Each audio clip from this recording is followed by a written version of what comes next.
welcome back to Top Shelf Disney Animation Studios Library. We have returned, We did. DC. It's going to become an annual Christmas tradition for you guys to hear us talk about a Disney movie. They have unfrozen us from the physical chamber that next to Disney. Who are these other two wackos doing the Tom Hanks, the Tom Shelf? They are two imposters because we, TC, we are the originals. Disney love. And everybody out there who equally loves Disney. Yeah. Hopefully those of you who are out there listening to this right now stayed subscribed to the podcast because you knew we were coming back eventually, right? You could be surprised that lo and behold, Wreck-It Ralph 2. Oh, we're back to talk about a movie. What is that movie?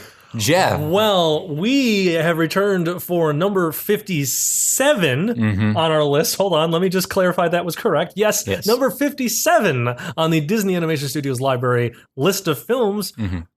Ralph Breaks the Internet. Wreck-It Ralph 2. Wreck-It Ralph 2, Yeah, there you yes. go. And for those who might be new to the podcast, what we're doing is we're watching every Disney movie from Snow White to Wreck-It Ralph 2. It's so weird to hear that because I'm pretty positive it was always to Moana. It was always to Moana, but we caught up to ourselves. Which is really weird because after so we did the podcast. I'm gonna reflect a little bit here. A little bit of it's the reunion episodes always have a little bit of reflection. Indeed, because the last episode went out in May, I believe, of our show, end of May, beginning of June. There's no way to find out. There's no way to find out. It's lost to the internet forever. But we've had a good 6-7 months off here from doing this particular episode. Obviously, yes. We started another podcast, two imposters who cloned us started another podcast. But we knew we were going to come back to it, and it's still it's fun to step back in. It's like a pair of shoes, like a comfortable pair of shoes. Comfortable pair of shoes. You know, I'm curious. I'm wondering how this is going to play out because how we've been doing the Tom Hanks cast is different than how we did the Disney cast, just because of what we're discussing, right? And to go back into Disney here and talk about the animation, the innovation, the advancements, the characters, everything we're gonna. Is this good for kids? What are the tropes? Which is hilarious. It was so weird because I saw this. We both saw this in theaters separately. We both saw it in theaters, and I'm watching the whole movie, and I just sat and enjoyed watching the film, and then I walked out of it with my girlfriend, and I went, I don't have any notes. I didn't write anything down. I didn't write tropes down. I didn't write this and this and this. So this is solely going off of just memory of seeing it in the theater. And I saw it a couple weeks ago. Yeah, and I saw it a week ago. Yeah, so we're a little rusty here. This is not a movie we've seen a lot of. It's not a movie that's been around long enough for a full opinion to truly be formed about it. No. To be tested over the time against the years after. Much like some of the other Disney episodes, Disney movies we watched, where we had nostalgia playing in a factor, we had history playing in as a factor, and so now we have the most current one, which at the time of this recording was just over 3 weeks ago. It came out. Yeah, it's so with Moana, and I did have some great conversations with people after the fact, after the show ended, about why I didn't place it as one of the best, that it's too fresh, it's too new. But even Moana, I had some time, I had over a year of developing my opinion for it before I rewatched it. So yeah, this is more like a standard movie review in a sense because we're fresh out of it. So, I will say, when's the last time you watched Wreck-It? No. Well, boy, it's been ages since I've seen Wreck-It Ralph 2. And by ages, I mean 6 days. 6 days. Yes. But I think the most important thing was that, TC, what was this movie about? Oh, could you give the description of this film? Because well, one of the notes I do have here is that okay. Well, let's do this first. Just up front, did we like it?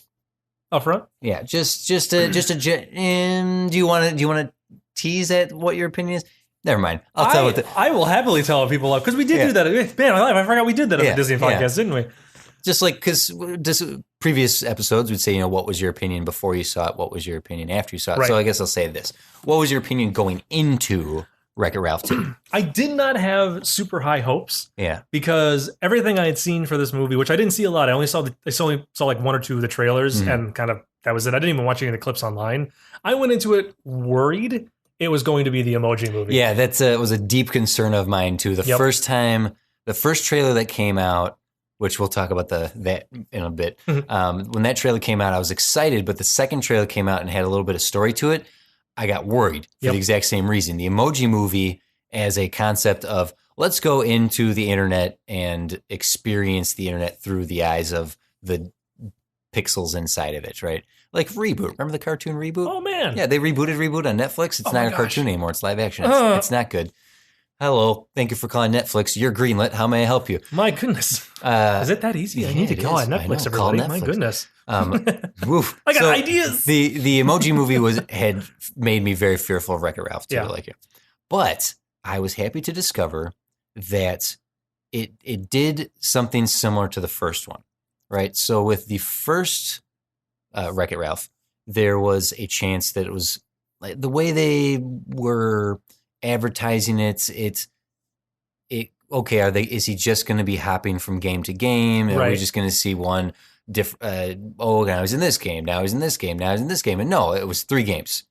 There was Wreck-It Ralph's game. He went to Candy Crush, and he went to, or not Candy Crush, to You're thinking of the Emoji Movie. Yeah. Candy Rush, Candy I believe Rush is what it was. Yep. And Hero's Duty, right? And with Ralph Breaks the Internet, much like the Emoji Movie, the fear I had was like, we're just going to get all these meta references to what's Twitter and Google and all this now, and that'll date itself. And really, though there is a substantial amount of that's going to be eye-rolling in 5 years from now when everything changes, they created new things like Know-It-All, like the little Professor Know-It-All. Yep.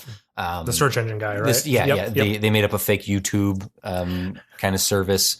And that helped break it away from what would have been a standard, like, I'm in Angry Birds. Well, that's dated. I'm in Candy Crush. That's dated. Right. By creating analogs for general things like YouTube and a search engine, I think that helped Wreck-It Ralph to not pigeonhole itself and do what the Emoji Movie did. Right. Definitely. Yeah, I liked that it used the ones that it used primarily.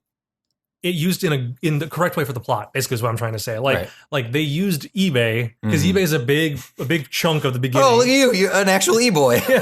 Great joke. That was a great joke. Like that's the thing is like I loved what they did for that. I loved that they used eBay in a way where it made sense to the plot because of course they're okay. So you never answered the question as to what the plot is. Okay, so internet is plugged into the arcade. Yep. And the MacGuffin, if you will, is that Ralph causes Candy Crush's steering wheel to break. Candy Rush. Sorry.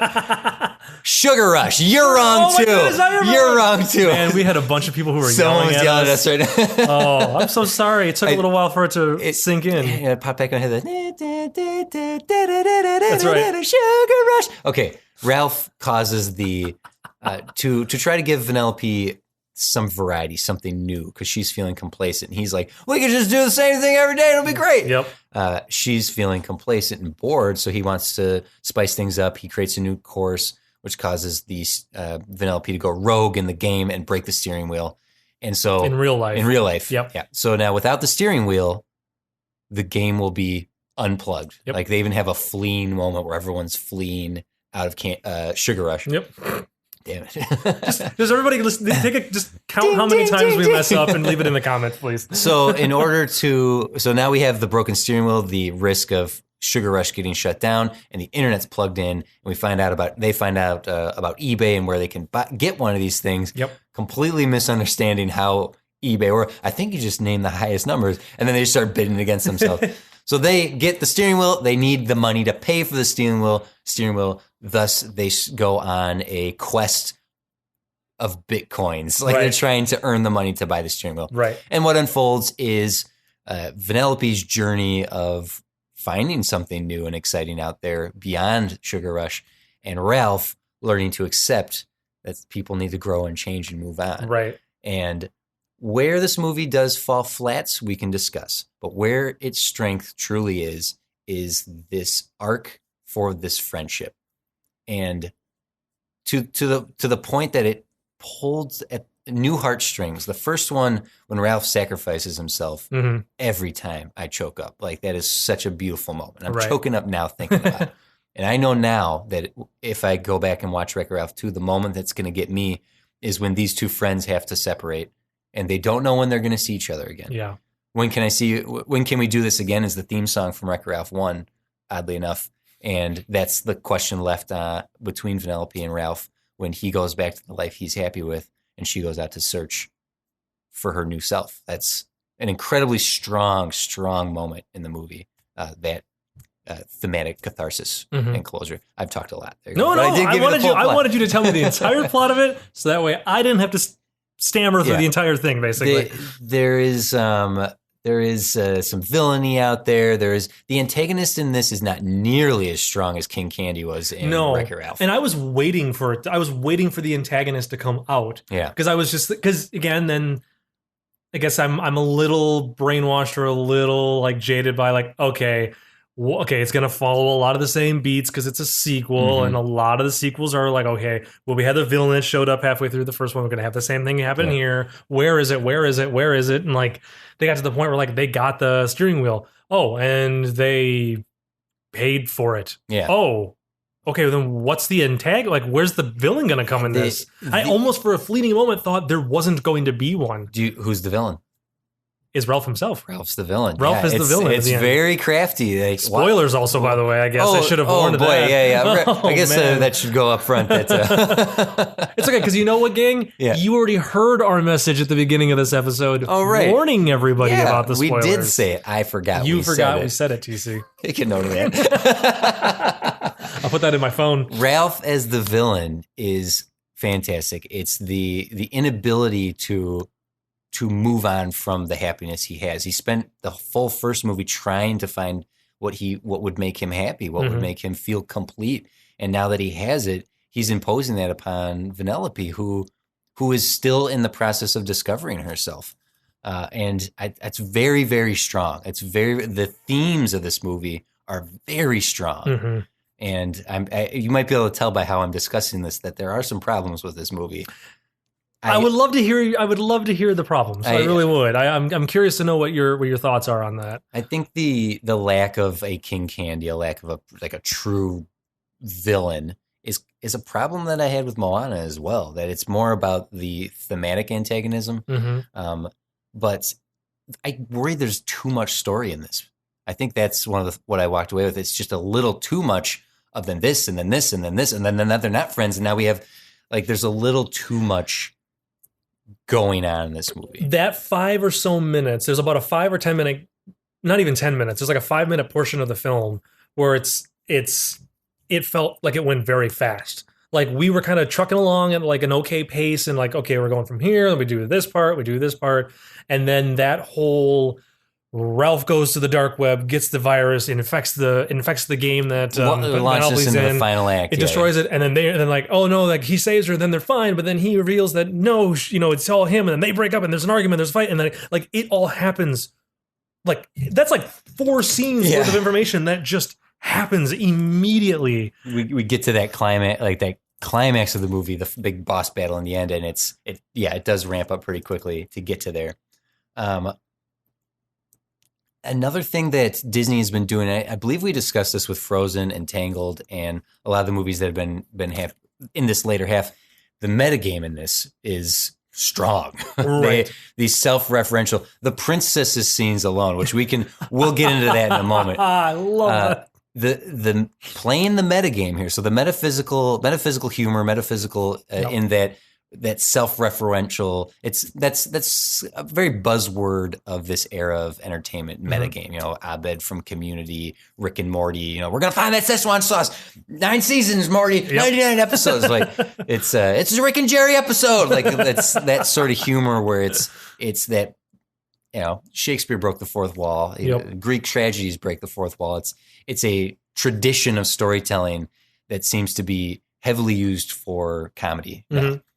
And Wreck-It Ralph 2 here has so much of that. Oh yeah, and I feel like it does it very well though. In a lot of the cases, it does it really, really well. Oh, because it's one of those things that like you were saying, because it is such a buzz thing, it's a buzzword. A lot of people talk about. A lot of people are all for doing it and want to do it, but so many times it's done poorly. People can't do it. And they can't do it. They're making references just for making references' sake. Yeah. And it just comes off as I see what you're doing. You're trying to be funny. Look at the joke. Look at the joke. Like the weakest of low hanging fruit. You get those like spoof movies, like the all the Epic movie date movie and Epic movie and all those. Superhero movies. They're still making those. I can't because people keep paying to see them for some reason. No, but like when you there's that one moment in Wreck-It Ralph, going back to one that I got a huge kick out of. It's when he falls into like not the dark web of the internet, but he falls down to get the to get his necklace, to get the pennant that Vanellope made for him in the first one, and he's in that like abandoned, forgotten part of the city, and it's all this like old school internet stuff, like the Netscape wheel is down there. Yes. Which I just saw and I cracked up laughing. GeoCities was in the background. GeoCities on a sign. I was like, oh my gosh, like that's perfect. Yeah. That is a clever meta joke. Like not a meta, it's not self-referential, but that's just it. They knew what they were doing. There's some good layering of stuff like that in the background. Yes. Like if you want to go simple from the first movie, you have something that's a real like yuck kind of like on the nose joke, which is like, you would have had a guy with glasses, would you? Right. You hit a guy with glasses. Like stuff like that. Or puns kind of delve into that similar territory. In this, it's a lot of visual comedy. I got to tell you, the best laugh out loud meta joke in this whole thing. Okay. Like I kid you not, I was dying. It's the last joke. The movie ended. The credits are rolling. They have the fancy credits, and Pancake Bunny went by, and I went, "Oh, hey, that wasn't in that. That Pancake Bunny wasn't in that." And then what does it cut to? But freaking Ralph and Vanellope reading the comment section and complaining about. No. It was the mom and the little girl in the car, and like, what'd you think of the movie? Well, there was a scene in the preview that wasn't in the movie, and I wish it had been in the movie. And then they literally play the scene from the preview. I'm like, bravo, you nailed it, because I was literally thinking it. We missed that. We did not see that. You didn't stay? Is that during the credits? You didn't stay. We did not stay all the way through the credits. It cuts to a little girl in the backseat of the car with her mom driving. And the mom says, did you like the movie? And she says, there was a scene in the trailer that wasn't in the movie, which is what I was thinking. Well, here, play your tablet. And it's the bunny gets the pancakes scene from the teaser trailer. Oh man, Jeff, you missed it. I know. What, you always stay in the credits. We were tired. We wanted to go. We also went on a Tuesday night, and there was a bunch of children there because it is a family film, which is something that I do want to come back to when we talk about like if this is family friendly, because it was definitely a fairly enjoyable experience seeing it even with a room full of children. Like instead of just here I'll just give you the movie theater experience.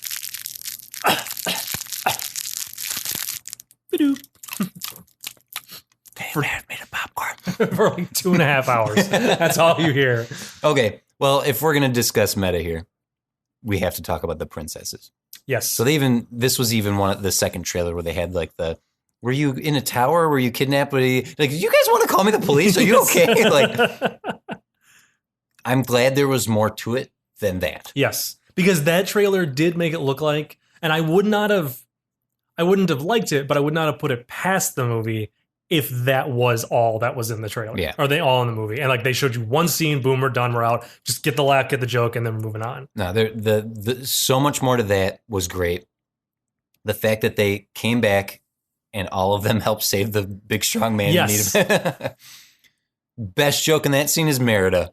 That's the hardest thing we're going to get. What did she say? We don't know. She's from the other studio. Which I was like one of the two people in the studio or the audience that laughed. I was inappropriately laughing loudly. Yep. And my girlfriend Meg looked over and she went, "What?" Like she's like I missed it. I went, because it's from Brave. It's Pixar. And she's the one Pixar princess. And then Meg went, "Got it. Never mind. That's hilarious." And then like she completely got the joke too. But it's that like. That was pretty spectacular. Whole sequence that they go to, like, they basically went to Disney.com and, like, you had The Muppets were there. You had Star Wars. They played the Star Wars music. Yep. When she's being chased. They have the stormtroopers show up. Iron Man. C-3PO was the one that came to the princess's door saying, like, you're on in 5 minutes. And it was Anthony Daniels. And it was Anthony Daniels. And that's what I was just looking up because I was pretty positive that all the princesses that do talk, most of them are voiced by the original voice actors. The original voice actresses. Yep. So Mandy Moore is back, Idina Menzel, Kristen Bell, right? Paige, Bell. Oh my goodness, you know you're making me. But like Vin Diesel did Groot. Vin Diesel did Groot. You had Brad Garrett who did Eeyore. Tim Allen did Buzz Lightyear. Like everybody, which granted you could argue they probably just pulled voices from. No, they probably, could have. They could have, but I very much bet they brought them in for it. So now the thing is, this isn't very good. Jodie Benson, by the way, was Ariel. Not Paige. Well, no, Jodie Benson was Ariel. Paige O'Hara was Belle. Okay, you were right. You were right. Yep. The fact that we're sitting here discussing jokes and not the overall story is actually problematic if you think of the overall quality of this film. Because there's such great little moments sprinkled throughout, it definitely got me through the movie. I had a great time watching it. Right. Walking away from it and starting to think about the overall quality of the story and what these characters went through, I had to do a little like deeper analysis and kind of project some of my writer's brain into it. Like, oh, they were tying this to this to this. And I think having such great beat moments and little beats are great, but that doesn't exactly string together the best movie overall. Right. Like that first movie is such a great character exploration of Ralph in particular. This one is much more about Vanellope and her finding her own way. I'd love to delve deeper into that, but before we get there, because it's a little more serious of a conversation, the overall quality of this film, like where are you on that in terms of what? I see. The thing was like I enjoyed the movie. I enjoyed it, like you said. I love the beats. I love the moments. I love the gags that we got throughout it. I love that connection. There is a part of me that, and I'm trying to think, and I was trying to compare it to like the first film. The first film didn't have a ton of like actual properties in it. Like a lot, like Wreck-It Ralph, the game is not a real game. They made up the game. You know, Sugar Rush is a made up game. Yeah, it's based upon like probably like San Francisco Rush and like all those racing games. Mario Kart, any of those. So the hey, look at this property you recognize motif that's very prevalent in the second film, and it is there in the first one. It's not like forefront. So what I feel like why the first one worked well was that because they didn't have to worry about, they weren't trying to like appease a property. Yeah, they were sprinkling it in there. Right. They could focus on the story more and the pacing and the tone of it and the like just the quality of it there. Whereas the second one, I feel like they favored like, okay, what's the main, like, what's the driving point in the beginning? Well, they break the steering wheel. So, okay, well, where are they going to get a new one? They're going to go on eBay. Okay. So now we're going to have a scene that's all about eBay jokes. And it's all, and so it kind of like, it felt like, and that's not taken away from the film because again, I really did enjoy this movie, but it felt a little more not forced, guided in a particular direction. They couldn't do just whatever they wanted. Yeah. Talking of maybe possibly having too much story, there's the whole section where Ralph is raising the money and going viral and he's doing memes and it's clever. It's funny. It's just not nearly as strong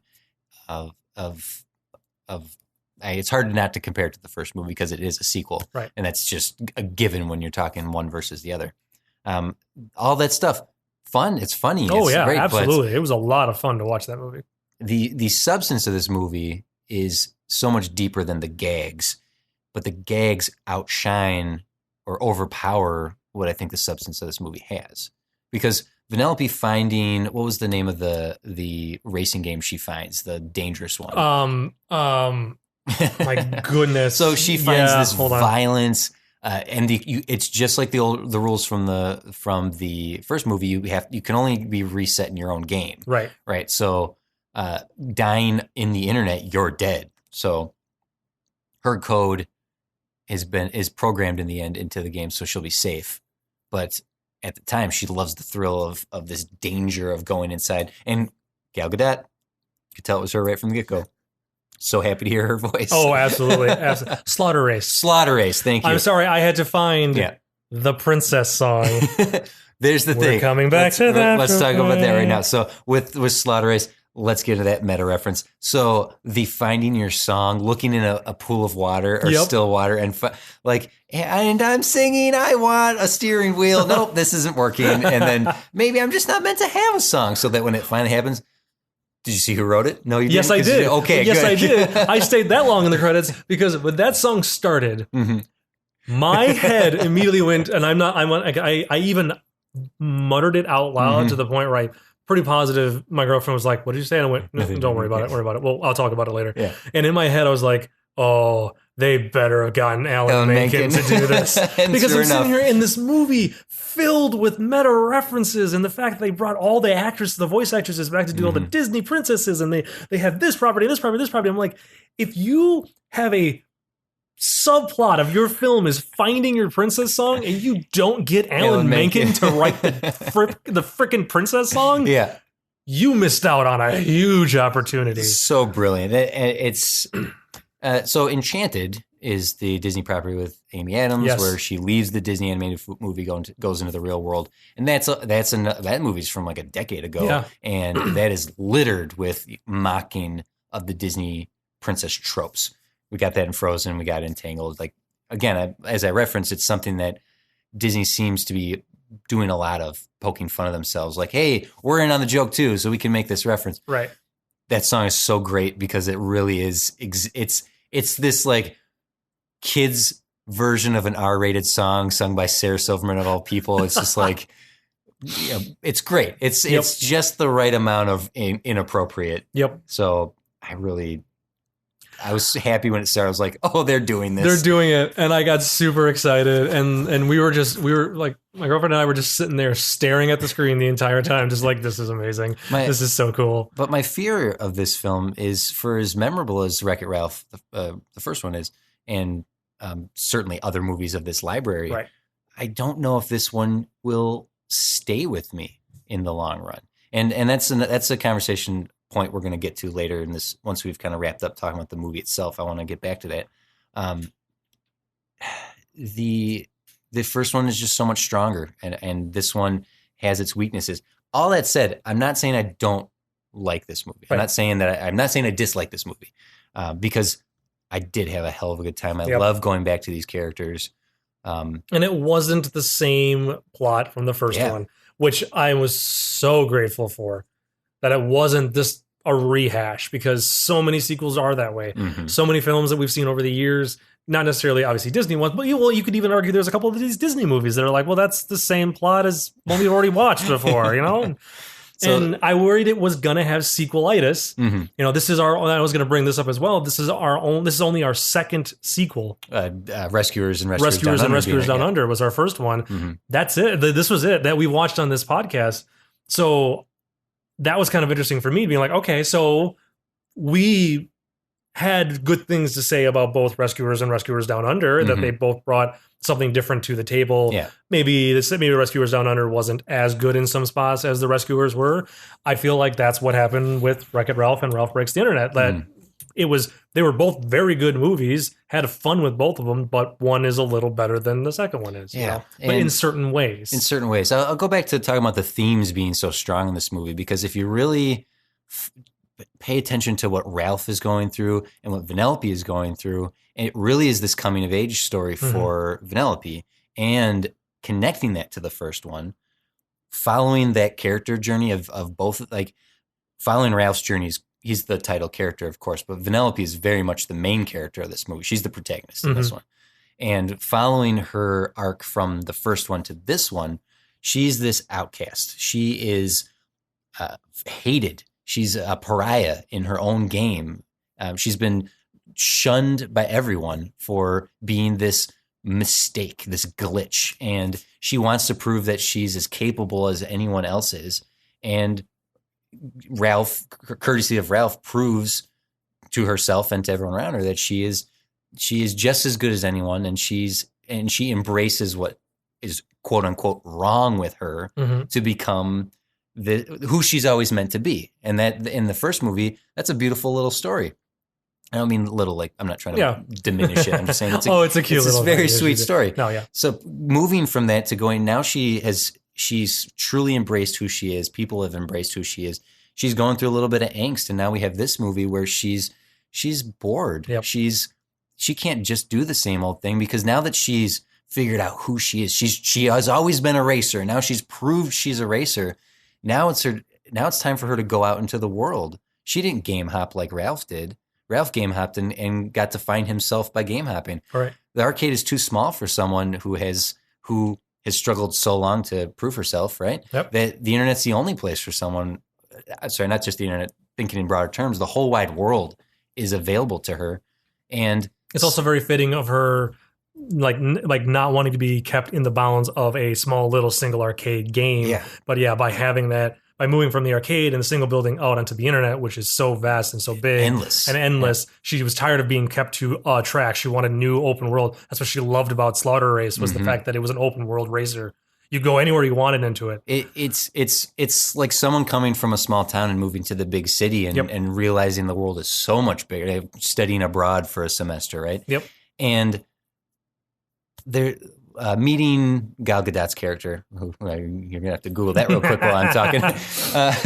Meeting Shank is the name, by the way. Because of course you would know that. Yes, because the entire movie I was sitting there going, oh, Lindsay, AFI Lindsay, your original co-host. My original co-host and the co-host of the Oscars Best Picture podcast on the network here. Hi, Shank.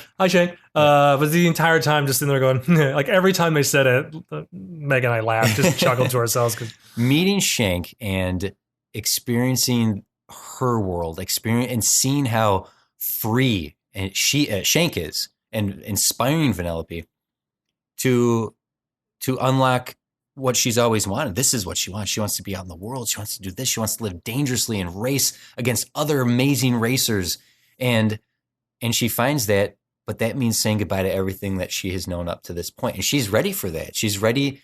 It took her the whole of the first movie to embrace who she was and be accepted for who she was. And now that she can see that there's so much else, so much more out there, she's ready to keep going and keep growing as a person. That's such a strong theme. That's such a strong story. And certainly you can use that as an allegory for someone going off to college, someone leaving their hometown, just moving, the growing pains of that from Vanellope. And Ralph as well, like the growing pains of having to say goodbye to your friends. Right. You have to let your friends go sometimes. And that's choking up even thinking about it. But to further my point here, and I mean this lovingly, and I think this is a wonderful interpretation of Vanellope's story, how she relates to Shank. It seems more than sisterly. It seems more than friendly. It seems more than platonic to me. I think that if you follow Vanellope's journey as a character from Wreck-It Ralph to Ralph 2 here, it very much works as an allegory for homosexuality, for being gay, for coming out, embracing who you are. And I'm certainly the least qualified person to talk about that, but I could not help thinking that every step of the way, as soon as Shank and Vanellope are racing and both of them are like, dang, that girl can drive. Dang, that woman can drive. That bond that they have for their love of racing. And it's when they were sitting on the hood together and Shank's like, you could stay here. You could stay with me. Like there was something there that felt loving. Right. In Shank, who so much knows who she is and where she belongs in the world, and Vanellope trying to discover herself. I saw it as a wonderful gay allegory. And I don't know if that would offend anybody for me to say so, but I really, really appreciated that about the film. So what ticks me off, though, is that after I saw the movie, I don't know if it ticks me off, it shocks me. I Googled that, the LGBTQ connection to Wreck-It Ralph 2. And you know what? The internet provided, Jeff. Oh, great. And we can talk about this in a moment. The internet provided a LGBTQ connection to Wreck-It Ralph 2. I don't know if you know that princess scene. Did you pay attention? Mulan was wearing a Letterman jacket and jeans. She must be gay. Oh my! You would not believe. That's all I could find were these articles about people saying like, "Is Mulan a tomboy or is it more than that?" Like that's what people were fixating In on. all fairness, Mulan did dress up as a man for half of her film. Just saying. Right? I mean, you get Is that the gag? And Hello, I get that. people.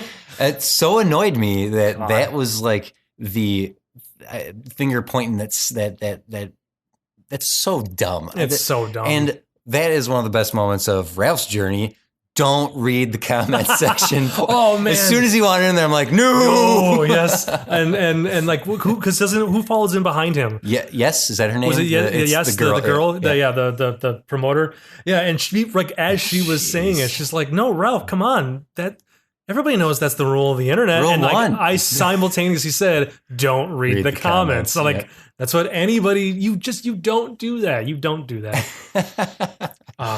I sorry for my long diatribe. No, I like this. Vanellope's journey. This is what people come to listen to the podcast for. I am just here making silly little comments every once in a great while. The surfaces here. And I honestly, I started thinking about, and this is nowhere as serious as the conversation you just had about your thoughts on it. But like I was even thinking about like, well, so Vanellope at the end of the movie is programmed into Slaughter Race, and I'm like, okay, but how are they going to get by with that? Because I'm thinking of like the real world people that are playing it. See this cartoon, right? I'm like, how's it? But then all of a sudden it dawns on me. I'm like, well, there's DLC for games all the time, and they bring back old characters in it. Yeah, you know, like I wouldn't be surprised if a game like Slaughter Race would have like a Donkey Kong DLC. Yep, exactly. And then it immediately makes me kind of go like, huh, so maybe that's why those DLC characters are there. It's because they're actually they're game hopped. They're moving on. They want a new life. They want a new game now. Like I legitimately, that thought ran through my head. I went, wow, that actually makes sense. I was trying to find a flaw in their storytelling, going, someone's going to question that. No. And then just realized, well, no, people are just thinking it's a DLC character from another classic arcade racer. Yeah. That's all that is. And then I was like, no, okay. I like that movie. I accept this as an answer. Hey, you remember that Wreck-It Ralph game? Oh, yeah. Check this out. I just saw something. Oh, man. Some of those, I thoroughly enjoyed a lot like memes that he was doing, that he was Bob Ross at one point, that he did an unboxing, he did the ghost pepper challenge, he did like some of those things were just I was like, okay, I'm thoroughly enjoying this. And screaming goats always make me laugh. I don't care how many screaming goats videos I see, a screaming goat video will always get me a laugh. Man. It's just so good. So I definitely will say that the people behind this movie, you know, those who wrote it, those who created it, those who were in charge of its production, definitely did spend the time to come up with a very good physical representation of the internet in many different ways. I love the human avatars inside the internet. Oh, the one kid trying to play Slaughter Racing keeps getting killed. Yeah. I thought for sure he was going to get a call back near the end of the movie. But yeah, we're like, what? Like, it's so good. Like I enjoy little things like that. You know, sometimes I know I do tend to, I often will avoid the deeper or just not pay too close attention to like the deeper rooted meaning behind everything. Sure. And I overanalyze the story out. And like, that's what you've always done really, really well. I let you do that. I pay attention to the tiny little details that the movie does as well. And just those little things. The fact that, Vanellope being in the game would be a DLC. Makes sense. The underworld, when they went and they took the elevator ride down, and before he even said it, I went, "Oh my God, is Ralph in the dark web? Is that where they're at?" And sure enough, that's where they're at. You know, and he gets a virus. It's so. I enjoy those details. I enjoy the tiny little things that, like the fact that Google's building in the internet was the biggest building out of all of them. You know, like I guess we know where to go if we ever need goggles. So there was a missing element that Futurama was able to address when they went inside the internet, which I would never expect from a Disney movie, which would be, what is half the internet? That's true. That is Although, true. Just a moment of Ralph like, oh, what's over here? And then come back real quick and be like, do not go in there. But I did like the pop-up ads. I love when they first show up in eBay and like they're constantly trying to advertise. Bill Hader doing Bill Hader. They're like, I kind of liked those because I went, yeah, that makes sense. Like that feels very much so like the internet to me. Hey, click this. Yeah. But yeah, I suppose they you know, they had to at least question the idea of could they slip some sort of adult thing into it? Maybe something in the background somewhere like just. But you know, some parent group would have flipped their lids if there was any sort of. So I mean, it's not a movie that is hurt by the fact that there's not a reference to adult content on the internet. No, but it was still definitely a movie. So in my viewing, and I don't know what your viewing was like in the theater, but ours was very much so. It was mostly parents with their kids. Yeah, mine was too. It was, right. Yeah. But then maybe like a couples, maybe like one or two older people, a couple of other people that were kind of our age. But that was primarily it. But what was really entertaining, and I noticed it at least 3 or 4 times throughout the movie, was those moments, and we've always talked about this, that a lot of these Disney movies, especially in the last like 20 years or so, have the jokes that are for adults and the jokes that are for kids. Right. And it's been so long since I've seen a kids movie in theaters with kids, and not like a month and a half later when there's nobody in the theater anymore and it's just me, which is not creepy whatsoever. But like, it was really entertaining to have a joke happen and I'm laughing with the other 7 adults in the theater. And none of the kids are. And none of the kids are. Because then like that almost kind of made all the adults kind of chuckle at each other because we all realized like it was a joke for us, like that kind of mentality. I got that reference. I got that one. Did you get that one? No, I got that one very well. That being said, would you recommend this to kids? Like, is this a kids movie? I think less so than the first one. It's less so than the first one, and I only feel that way because of a lot of the references in it. I don't know a lot of kids that would understand a lot of like little eBay jokes, or some of the like the dark web, and I don't think they'd get that aspect of it. I also feel like the story of it being more about, like you were saying, the growth of an individual and like the wanting to move on and becoming a little more adult. complex of a story, right? Whereas the first one was literally just like Ralph is in another game. He wants to get a medal, and there's a bad guy who's stopping. Who's there's an evil bad guy. Very simple, very easy for a child to understand. Yeah, and they can get that. Whereas this one, the meaning is way deeper. Yeah, I think that perhaps such like a barrage of the jokes. I think the meme section really works. Having the princess section really works, and I think kids would get those. Yeah, getting their attention there. Oddly enough, I have a friend recently who was babysitting. And the kid they're babysitting, well, I don't know, she's probably 8, 9, like took her phone and she filmed with it. And she was just filming with it, talking to the phone, and ended it with like, subscribe to our channel, and then ended the video. I'm like, someone's just recently watching YouTube. Yep. And that's where, like, yeah, that whole section does make sense. And kids, like, I know my nieces would get that. They definitely would. On both of them, even the youngest one would totally understand. Even though it wasn't YouTube, you know, was it Buzz Video or UBuzz or something like that? It was it felt very much like a hybrid of BuzzFeed and YouTube is what it felt like. Might have been Buzz Video or something. Just a video uploading service. Right. But which did a little bit take me out of it. Right. Because I'm like eBay, Amazon, Google, all this other stuff. And then that's obviously YouTube, but you didn't use YouTube. YouTube was in the background. Like you saw the YouTube section of the town. But yeah, it's the climax fighting all the giant Ralphs was kind of unsettling. A little bit. Yeah. Kind of creepy. The friend, like that it became a zombie movie for a little while. It was unsettling seeing the bodies of Ralphs making up the giant Ralph. That was, I do appreciate, however, I guess we would call it a meta reference, but the fact that it was essentially a Donkey Kong-like bad guy stealing a princess and having to be saved by the little guy. Like, very cool. That's Donkey Kong. At the end of the day, it still was about a video game. It still had a video game reference in it, even though it was on the internet.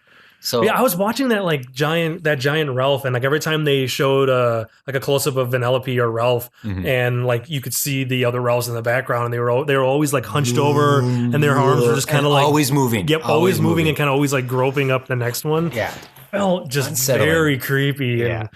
It had a bit of like Gnome King Return to Oz kind of flashbacks. Gosh, the Gnome King. There you go. There's a reference for a handful of you out there. Welcome to my nightmares. Thank you very much, TC. Great. My sister hates that movie. I grew up watching it. I have it still. I like it. So, I just think that overall, I really did like this movie. I really did like it. I just don't think it goes to a classic level that some of the other movies have gone. So of all the movies we've seen on this list so far, where are we going to do this? I don't understand. I have your rank right here. Oh, man, I brought up your rank. I suppose we only did 6, didn't we? Yeah, so this isn't against our top shelf. Man alive. This is just against our session, our sixth round. Okay. So for those of you not in the know, what we were doing is we watched each of these movies in groups of 10, and we ranked them 1 through 10. Starting with Snow White 10, Cinderella 10, right? Mm-hmm. And then we would have our number one movie of each round. We did 6 rounds total. And then for our finale, to figure out what the top shelf Disney was, we took our top number ones and then 4 wild cards, and we made our own top shelf list. So with that said, now I present to you round 6. And all right, wow, we're just picking up right where we left off. You weren't expecting this. I was not expecting. I should have got way more enthusiastic when I threw it at you to in my elicit head, much more of a reaction. In my head earlier, I was just sitting there going well, we're not going to obviously rank it, so what are we going to do at the ending of this episode? No, Jeff, of all the movies we've watched so far, how do you rank Wreck-It Ralph 2? So this is tough, and I'm looking at my list, and my list at this moment in time was Wreck-It Ralph 1, Big Hero 6, Moana, Winnie the Pooh, Zootopia, and then Frozen. Mm-hmm. That's my top 6. And I'm thinking, I definitely did. I liked this movie better than Moana. Oh, you're going to make some enemies out here. Yes, I am. I really enjoyed Moana. Was Moana's only line, "You're welcome"? I think it was. What? Right, that she said? In Wreck-It Ralph 2. In Wreck-It Ralph 2? I think her only line was, "You're welcome." I think it was, "You're welcome." Sorry. But so you're putting. Ooh. I really love Big Hero 6 though. Yeah, which would mean that this is probably gonna be my number 3. Wow, honestly, okay. It's gonna bump Moana. And again, it came down to the exact same reason as we've always said it. When I put it against one of the movies on the list, which one did my mind immediately go to? I would watch. Which would you watch? Which first? would I watch first? And as much as I've really enjoyed Moana, and I do like some of the songs, mm-hmm. and it's Lin-Manuel Miranda, who I love that man to death. Love that guy. He's a great guy. He's the Mary Poppins, but and Hamilton. Anyway, stop just referencing in the Heights. You are going 100 miles an hour right now. I can't help it. I gotta slow down. Oh my god, breathe. But as much as I love Moana and how fun it is, and I like The Rock, and I love a lot of the jokes, and I love Alan Tudyk as the bird, come on, seriously, come on, I would watch Wreck-It Ralph before I'd watch Moana again. Okay. And because I really did enjoy Wreck-It Ralph 2. I really liked it. It was a lot of fun, despite it being a little more adultish or maybe a little more crammed full of the story. It was still just a good, fun film. So there you go. But having said that, I would probably watch Big Hero 6 ever so slightly first before I watch Wreck-It Ralph 2. So. Well, I can't wait to watch Wreck-It Ralph 2 again. Yeah. Because having it the one time, absorbing it the way I have, thinking about it since, again, having conversations like this with you and others, I'm interested to go back again and see how the movie always flows differently when you watch it a second time. Right. I'm not saying anything anyone doesn't know, but once you know how everything pans out, then you can pay attention to some other things you may not have noticed before. The movie will feel faster sometimes, or the sections that might drag a little longer. So I'm really looking forward to going back and watching this again, and I will watch it again. I'm that big of a Disney freak that I will definitely watch this again. So what I'm going to do is I'm not going to rank it now. I'm going to wait until... What? Oh, you cannot do that. Okay. Wait, are you going to wait till our next episode to rank this one? Welcome back. From now, I've watched Wreck-It Ralph 2. I just want TC, the people have been needing your answer for a year. I am... See, this is neat to me because our lists were similar, but quite a bit different now that we've slipped in this next movie here, and we have space for more. So, yes, we do. Yeah, we have enough space for 3 more years of doing this. 3 more years of doing this. So, I think going off that idea of which would I rather watch if I was given the option, I'm gonna make it my number 4. So right now, Winnie the Pooh's 6, Frozen's 5. Big Hero 6 is 4. I'm slipping in Wreck-It Ralph above Big Hero 6 and below Zootopia, which is my number 3, Moana at number 2, and Wreck-It Ralph, the first one, as maintaining my number 1 slot. And it comes down to that's which would I rather watch? Which did I get more out of? Moana has continued to grow on me. It's one of those movies that I'm continually charmed by. I'm not yet annoyed by it, which is pretty spectacular because I have friends. We have a friend whose son watched that movie ad nauseum, and it never grew.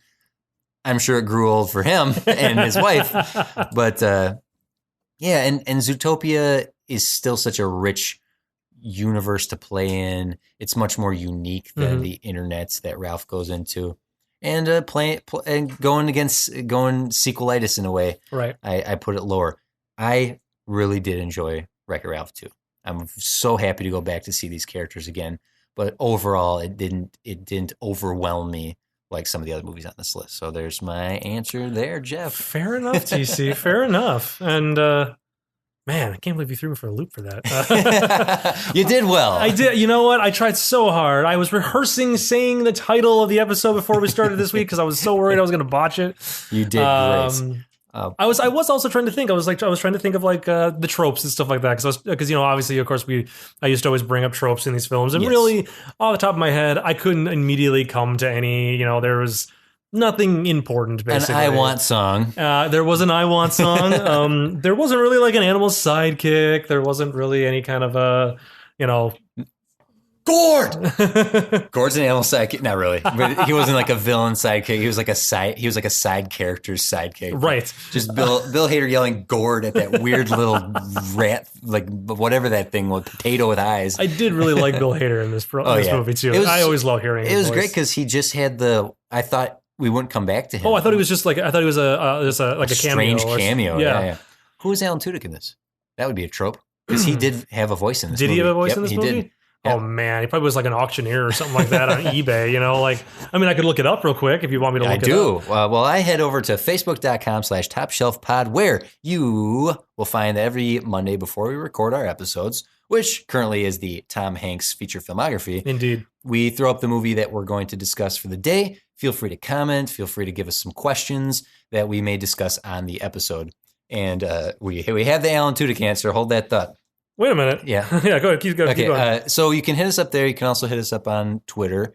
But before we record, we will throw up the thing on Monday. And then when I'm babbling at this point, on Wednesday when the episode goes up, feel free to obviously let us know what we missed. Let us know what we got wrong. Let us know what you'd like us to elaborate on. And I do have a few tweets and I do have a few comments, which proves that the Disney podcast remains our strongest podcast. It's never going to go away. I mean, it's never going to go away. It's just going to be longer gaps, and you'll see this when we talk about what our next film is at the end of this episode. But basically, your comment at the beginning of that this is the new yearly tradition for the people who listen to this. It's not far off. It pretty much is going to be our yearly tradition. So, well, I have a comment from the guy sitting across from you. Oh no! What voice did Alan Tudyk do? Thank you, at TC's Big Head. I'm glad you were listening to the show. Long time listener, obviously. So Alan Tudyk did Knowsmore. He did the search engine guy. Oh my gosh! Right? Freaking Alan Tudyk. That's why I could have. Oh man, I thought that was someone else. So did I. I'd have to hear it again to think maybe I thought it was who's the I'm a PC. What's that guy's John Hodgman. Hodgman, yes. I don't know. Maybe he doesn't sound like that at all. But Alan Tudyk. Apparently, Alan Tudyk is the what is it the. Oh my goodness! He's the search engine. He's the other Sterling actor. Holloway. He's Sterling Holloway from back in the day from all the Pixar films. John Ratzenberg. John Ratzenberg. Yeah. He's that basically now for Disney.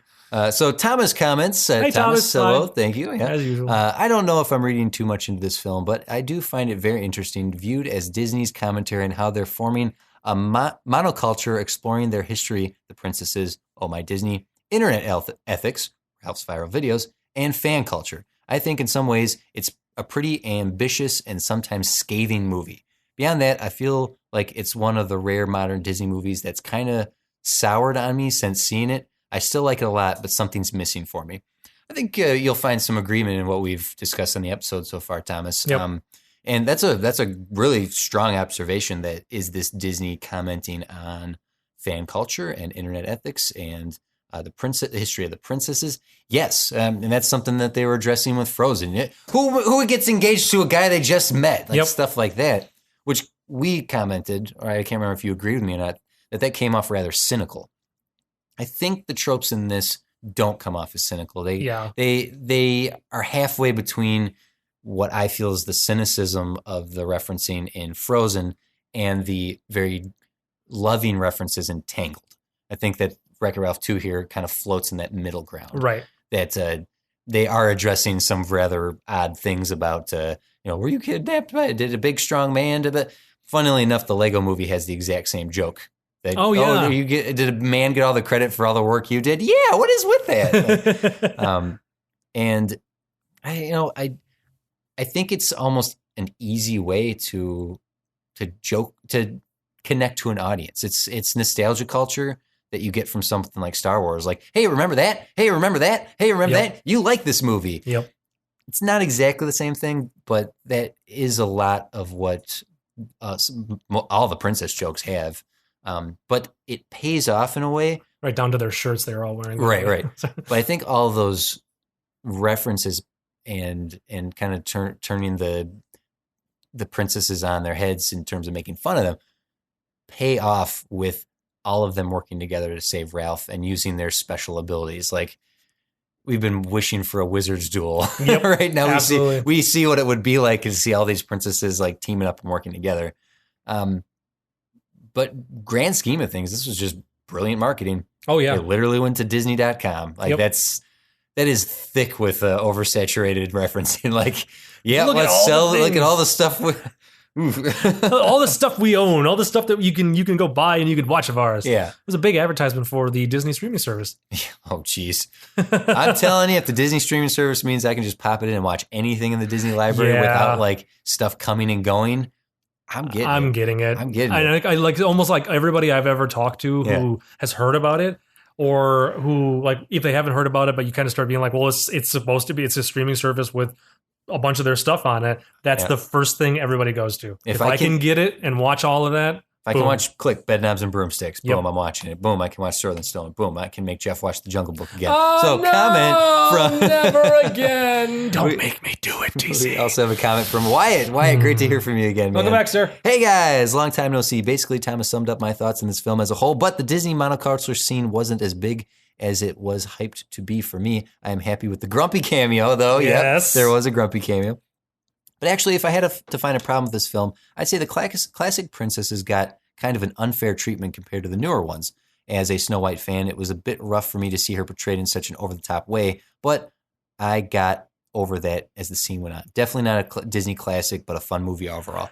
I think we're in agreement. I think we're agreeing on that. And the biggest thing is that we have to remember, we have to look at just how much time they had in the movie, and the fact that they did put all the official Disney princesses they could in that sequence, and at least gave everybody a moment. Mm-hmm. Yeah, we also do have to look at the fact that this is a movie for modern day audiences, and of course they're going to focus their time a little bit more on Moana, a little bit more on Brave, a little. I don't remember her name, but like Merida, and like Moana, or I already said Elsa, and Anna, and like the classic ones like Snow White and Cinderella and them and Sleeping Beauty, they're going to get maybe a line or a joke, and boom, that's it, because while they're classic and like I'm glad I saw them there, most people aren't going to they don't care. Yeah. Most of the little kids aren't going to know who they are. I'm sure there was a chart of like, okay, top to bottom, who's the most famous, most popular Disney princess. Those are the ones in that order. Those get the most lines. So Elsa had the most lines of the princesses. So now I guess the really important question is that now that Vanellope has had her princess song in this movie, is she going to be a Disney princess? Well, I know technically she... I don't. This actually delves into a different category, different territory here. I don't think they will coronate Vanellope. Yeah, the movie isn't making the numbers. It's doing fine. It's not like a failure by any means, but it's not a blowout. And she's voiced by Sarah Silverman. That's true. That's what we were discussing. I think during Wreck-It Ralph the first time, wasn't it? And I am a fan of Sarah Silverman. I've loved watching her career. She's grown as a very crass rated R comic to a very crass different sort of rated R comic. Yes, but very true. So I just don't see them risking the backlash. Mm-hmm. Disney is very, very smart in that arena. They know what sells. They know what doesn't. They know how to not rock the boat. Right. And they know how to foolishly fire James Gunn for tweets that he apologized for already. Yeah. Disney. Whatever. What? Boy, lots happened in the last 5 months. All right. I got a tweet here from Scholzy who says, does this work as a standalone movie or is it a standard sequel? What do you think? This is tough. You have to take a moment to separate. Yeah, I know, and that's what I'm trying to think right now. I'm trying to think if there's beats in it that we that was necessary in order for it to make sense. I feel like you could very well watch this movie by itself. You really could, because it doesn't rely too heavily on the first film for things to make sense. They recap it in like 60 seconds. Right. However, you would get you would have you'd have a better or more fulfilled enjoyment of the film. Yeah. Maybe you would get more out of the film. I guess that's what I'm trying to say. If you had seen the first one, because it explains the world that Ralph and Vanellope live in. Really, to the point where it's like when they're sitting inside the surge protector, their Grand Central Station, like you didn't need to be re-explained what that is. You kind of got it, and if you're actually just kind of paying attention, you get what that is. But like, I liked knowing the plug in, the unplug, and like the world and like being connected to other stuff and how they can move between devices and systems. And like, I liked that. But really the world of Wreck-It Ralph 1 is left behind after like the first 10 minutes. Once they go into the Wi-Fi router, that's it. Yeah. You don't really ever go back to it. No. And it's okay. It's fine. Yeah. I'm not mad that they didn't go back to it. Yeah. This stands alone. It does rely on little bits from the first one, but I think overall you could watch this and it does not behoove you to watch the first one. Yep. It's worth watching. It's yeah. Both of our number ones for round 6. Absolutely. So it's definitely worth watching. And the last one there's only a 6-year gap between the first one and this one, which I kind of forgot about. I thought it was a little bit further apart. Yeah. When you were talking about like the analogy of it being potentially for like growing up and going to college, I was thinking, that's right. Did this movie come out like 10, 12 years ago where the people who might have been younger at that time were going on to college now, so they could have connected themselves to it. But now it's only a 6 years different. Yeah. Differences.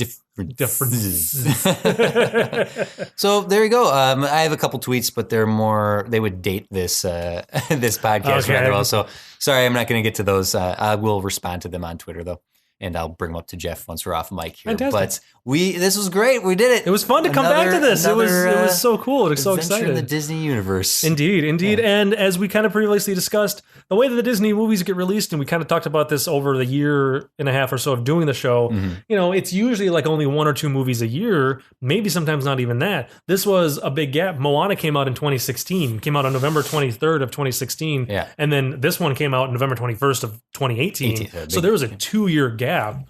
We've had movies in the past where there was 2 or 3 of them, but based upon the current Disney schedule right now, there's only one of these Disney Animation Studios movie a year planned. Herein lies the problem with Disney owning everything. They can't release as much stuff. If they just had their animated movies, they probably would pump out 2 a year, but no, we have to deal with Pixar, so we can't compete against each other. Then you got Marvel, can't compete against that too. Then you got your live action remakes, can't compete against that too. Yeah. So yeah, it's there's a difficulty in that. But all I can hope is that by taking this much time between films, we will get higher quality films. Yes. That being said, what's our next movie on the list, and when will we get to it? Well, everybody, the number 58 movie on the list is going to be another sequel as of the time of this recording. That's the thing. We never know. Sometimes these studios do just randomly pump out something else without ever telling anybody about it, but that's highly unlikely for Disney. So right now, number 58 is our 3rd sequel on the podcast. I mean, 4th if you count Winnie the Pooh. Yes, if we want to deal with schematics, that's not right. I have a schematic right here that says technically Winnie the Pooh is a sequel, but because it's an anthology type story, I won't count it. We won't count it. So number 58, the movie that'll come out November 22nd of 2019, so just under 11 months from now, is Frozen 2. We will learn if people have let it go. I really did like the fact that Elsa's shirt that she was wearing in the princess scene when they're all wearing like their PJs said, "Just let it go." I was like, okay, movie. Please, I don't want to do this anymore. I like that. So yeah, Frozen 2. We'll be back, unless something happens between now and next year, we'll be back again pretty much a year from now. So this will be our Christmas gift to you guys. If you like listening to our voices, you can always hop over to the Tom Hanks feature filmography, or you can hear Jeff at the AFI Top 100 with Lindsay, who also does the Oscars podcast with Colin. So, it's our own little mini universe of podcast connections. Universe over here. So you can reach me at TC's Big Head. I'm at Random Bell, RANDOMBELL, because nobody tweets me. It's okay. Twitter and Instagram, you can find us there, and you can find us at topshelf.com. No. Facebook.com. Facebook.com/topshelfpod. Jeff, thank you very much. Tk you, TC, for being back here again. We're in the room together, by the way. We are. Oh, yeah. We made it the entire episode without acknowledging the fact that we're not doing this 2,000 miles apart. We were in the same room. Oh, wow. Boy, I just completely spaced on that. We should high five for the audience in case they didn't hear the Tom Hanks one when we did that last time. Yes. Well, that's all I have to say, and it was great. It's great being back for another Disney movie. So. Yes. Thank you, everyone, for listening. We will be back again eventually. Or go listen to us elsewhere. This has been a podcast. We have been the people you've been listening to, and this is our sign-off. Oh, man, it's so nice to have a sign-off. The Tom Hanks one, just don't have one, really. I'm just going to keep using that one. We're just going to use that one probably from now on. I will just be like, I'll just use that one. You can do it in a different Tom Hanks voice. I'm still working on it. Just great crossover there for howdy. Nah, no. This has been a production of Ghost Hat Media, proud member of the Ghost Hat Network. Find them online at www.ghosthat.net. I like the ending.